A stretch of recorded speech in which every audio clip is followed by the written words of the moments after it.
Assalamualaikum warahmatullahi wabarakatuh. My name is Bonita and Karyadi. I'm from the A class in the first semester, and this is a video of me answering questions for my midterm in the curriculum and material development class.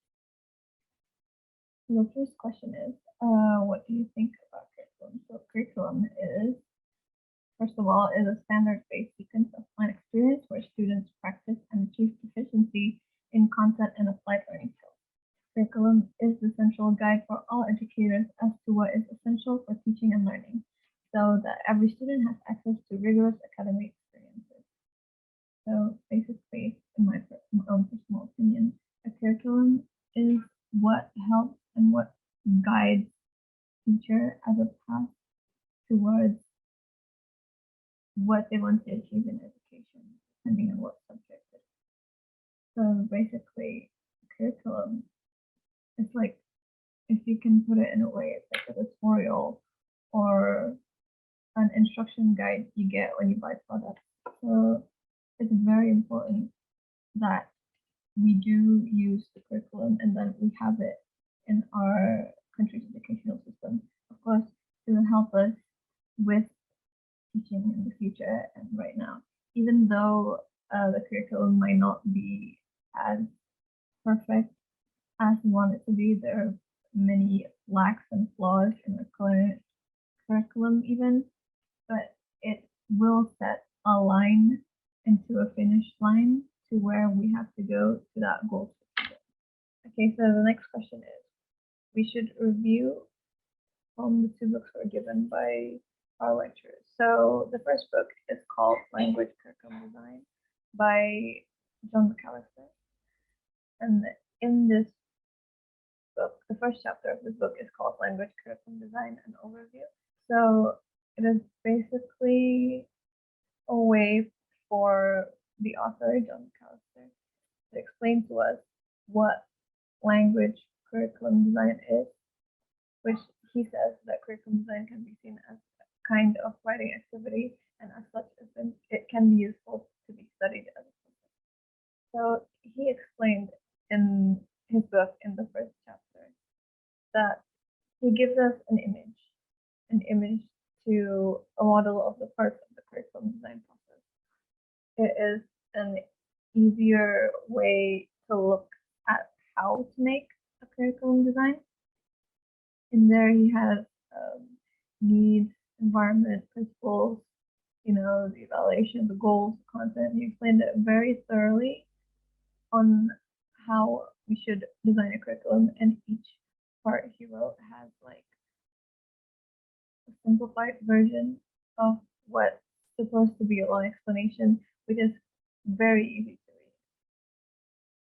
Meanwhile, for the second book is a book by Jack Richards. It's called The Curriculum Development in Language Teaching. So the first chapter for the Richards book is called The Origins of Language Curriculum Development. So basically, he explains the history of how language curriculum development came to be, which is, to me, reading it the first time, it took very long because he explained it in a way that is difficult to read.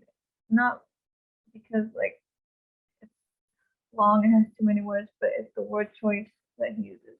As a person who's still learning English, it's very hard to comprehend or understand what he was trying to say the first time. It took me a couple of reads, but he explained it very thoroughly, but very toughly at the same time. The second chapter from the first book is about environment analysis.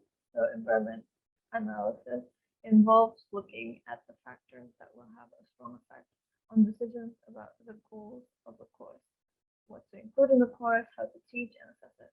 So basically, environment analysis is for us, the people who make the curriculum as a designer, to look at many perspectives, like the learner's perspective, the teacher's perspective, and what situation we're in, to create the curriculum suitable to the situation we're in right now. So in the book, he explains that the importance of a factor depends on whether the course will still be useful if the factor is not taken into account, and the second one is how large and pervasive the effect of the factor is in the course. So I like how he adds the examples of environmental analysis. He adds environment analysis on a course for young Japanese learners at age 6 to 9 who had lived in English-speaking countries. And so it's really nice to see that point and that example in this chapter.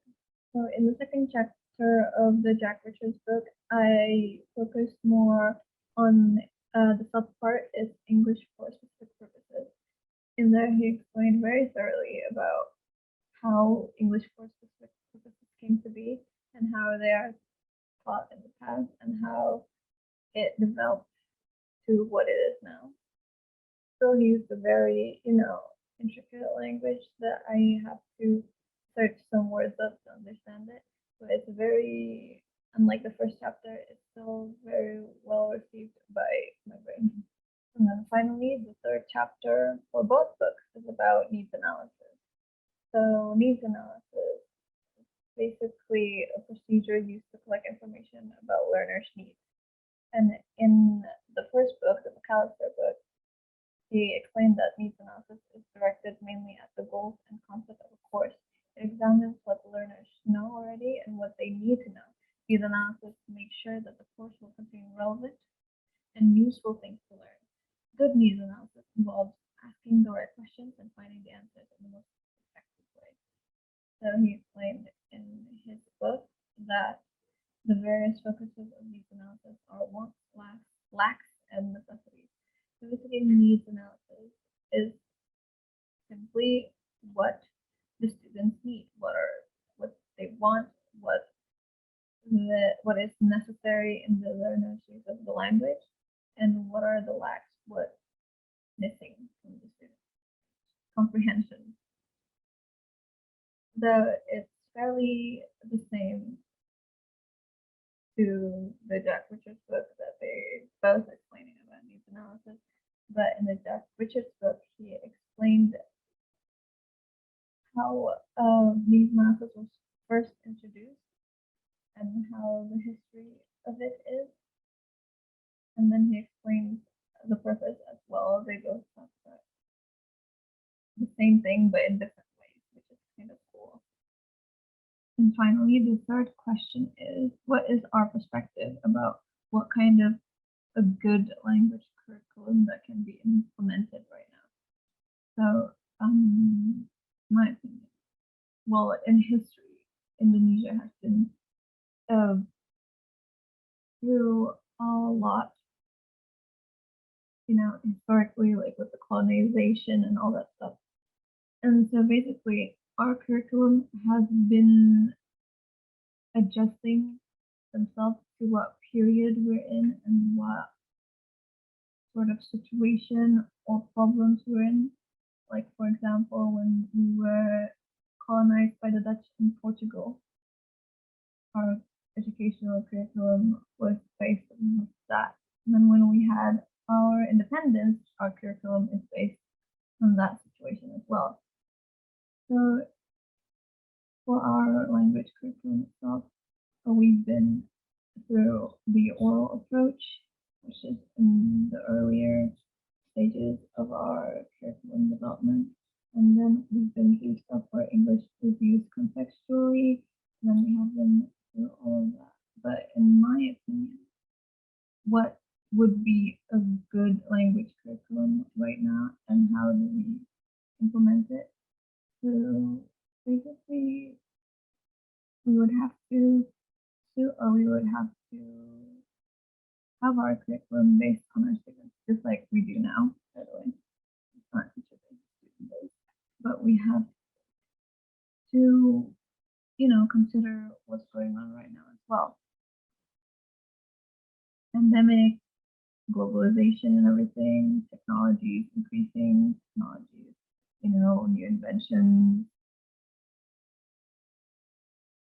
So I would think a technology-based language curriculum would help in this situation right now, where in the 21st century now, we are more likely to hold our phones the whole time. We're more likely to be on our devices 24/7. So it would be very, it would be very helpful and very efficient if we could implement education into technology. I mean, I guess we are trying to do that now, to implement technology within education, like in the 2013 curriculum. Yeah, I think it would be better in this era if we could, teach and learn English through technologies and through, ways that we would be using media, because, well, we're now very used to having to use technology all the time. So it would be very helpful if the curriculum could, wrap around the idea. That's my opinion. Thank you.